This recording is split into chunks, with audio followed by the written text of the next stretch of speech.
ও দয়ার মালিক, আমরা যারা হাত তুলেছি জানি না এখানে কারা ইয়তীম, জীবনে বাবার চেহারাও দেখবে না, বাবা বলে ডাক দিতেও পারবে না রে আল্লাহ।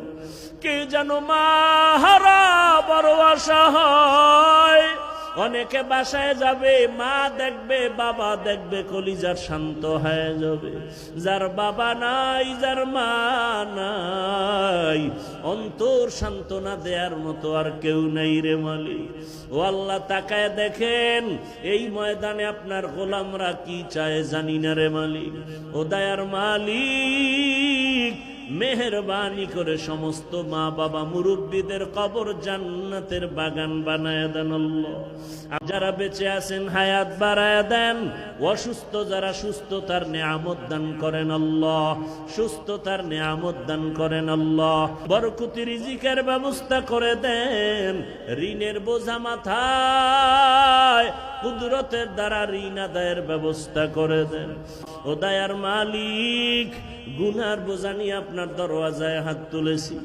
আয় আল্লাহ, রাসূলের শানের সংক্ষিপ্ত আলোচনা করেছি, উলামায়ে কেরাম আলোচনা রেখেছেন, নবীজির আদর্শের উপরে আমাদের আমল করার জন্য কবুল করে নেন, মাহফিল কবুল করে নেন, আয়োজনকারী সহযোগিতাকারী দান সৎকারীদের কবুল করে নেন, এলাকায় শান্তি দান করে দেন, মা বোনদের আবেদা পর্দাওয়ালা বানায় দেন, সন্তানগুলো নেককার বানায় দেন, লেখাপড়া যারা করে পরীক্ষার্থী কামিয়াবি দান করেন, আমার কলিজার প্রত্যেকটা যুবকের দিনের খাদেম বানায় দেন, মোবাইলের গুনাহ থেকে হেফাজত করেন আল্লাহ, সারা দুনিয়াবাসীকে মাফ করে দেন, মুসলমানের ঈমান আমল ইজ্জতের হেফাজত করেন আল্লাহ।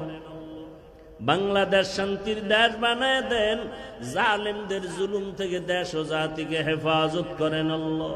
প্রবাসে যারা ব্যবসা চাকরি করে হেফাজত করেন, আয় আল্লাহ, যারা ব্যবসা করে চাকরি করে সব শ্রেণী পেশার মানুষদের জুলুম থেকে হেফাজত করেন, যারা জুলুম করে তাদের হেদায়াত দান করেন, না হয় ধ্বংস করে দেন আল্লাহ।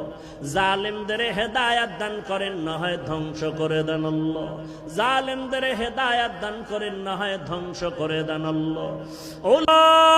উলামায়ে কেরামদের এখন এক বানায় দেন, ইসলামের জন্য বাংলাদেশের কবুল করে নেন, প্রত্যেকটা আপনার গোলামদের অন্তরে ইসলামের মোহাব্বত বাড়ায় দেন, নবীজির আদর্শওয়ালা জিন্দেগি দান করেন, সুন্নাতওয়ালা জিন্দেগি দান করেন, নবীজির রওজা মুবারকে সালাম দেওয়ার তৌফিক দান করেন, বাইতুল্লাহ ধরে লাব্বাইক বলার তৌফিক দান করেন, সুন্নাতওয়ালা ইজ্জতের জিন্দেগি দান করেন।